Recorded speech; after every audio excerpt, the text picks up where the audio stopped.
avons accueilli cette semaine les Luxembourgeois à la brigade des sapeurs-pompiers de Paris, car nous faisons un échange qui dure depuis 4 ans maintenant avec la Croix-Rouge luxembourgeoise, l'unité canine, dans le but d'amélioration au travail des chiens, soit de leur côté, soit de notre côté. Hey Mausi, jetzt nimmst du Frups, das brauchst du zwei Schüsseln, hast du ja. Dann die zweite hier.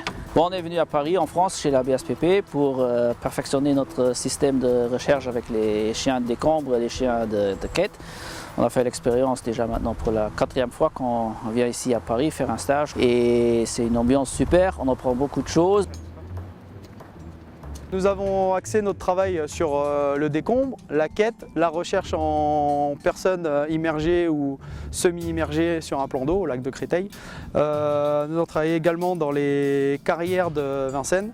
Alors les moments forts de la semaine, c'est justement ces carrières parce qu'eux, ils n'ont pas l'habitude de faire tout ce qui est descente en rappel avec leurs chiens. Là, ils sont descendus sur une colonne de 35 mètres dans le vide et dans le noir pour ensuite enchaîner sur une recherche en carrière et catacombes. Voilà, avec tout ce que cela impose, le chien qui est assez stressé à la descente, il est dans un contexte clos et noir.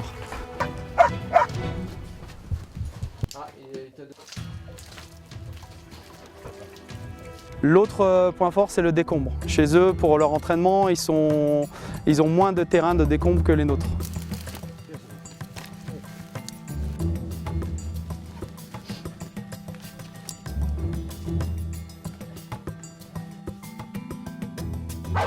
Le plus dur, c'était d'accéder à la victime, parce que l'accès était très difficile.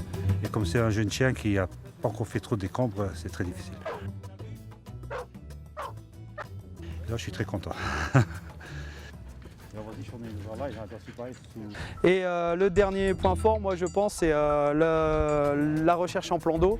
Ça, pareil, c'est quelque chose qui est, on va dire, à l'initiative de la brigade qu'on leur a amené un peu chez eux. Ils essayent de faire le point aussi chez eux pour avoir des recherches en milieu subaquatique. Donc on les a mis dans ce contexte-là. Les chiens, c'était la première fois qu'ils faisaient ce genre de recherche. Ils s'en sont pas trop mal sortis, on va dire. Voilà, avec nos conseils. Retourner la tête. On va repasser, si elle tourne la tête à gauche, c'est qu'elle a un gros intérêt. Hein. Sicher, Schweiz.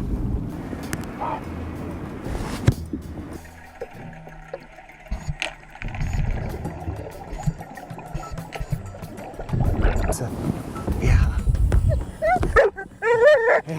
super, super, super. C'est bien ça. Super. Bah, disons, il y a certes toujours un échange fructueux pour les deux côtés, hein, ça c'est évident. Nous, on a d'autres possibilités peut-être pour s'entraîner qu'ici, eux, ils en ont d'autres que nous. Et je crois qu'au niveau cynotechnique, la collaboration, l'échange d'informations, l'échange de vues, l'échange de méthodes d'entraînement, par exemple. Si on a un chien peut-être qui a un problème sur un niveau, il y a peut-être d'autres idées à gauche et à droite qu'il est toujours bon de récolter et pour essayer de sortir du problème, quoi. L'expérience, on va sûrement essayer de la renouveler tous les ans parce que c'est en fait fixe dans notre programme et on espère aussi que les gars de la BSPP peuvent venir chez nous en entraînement l'année prochaine. On fait toujours un stage d'une semaine en Bavière dans une école cynotechnique de la douane allemande et on les a invités pour y participer et ça va renforcer l'échange, je dirais.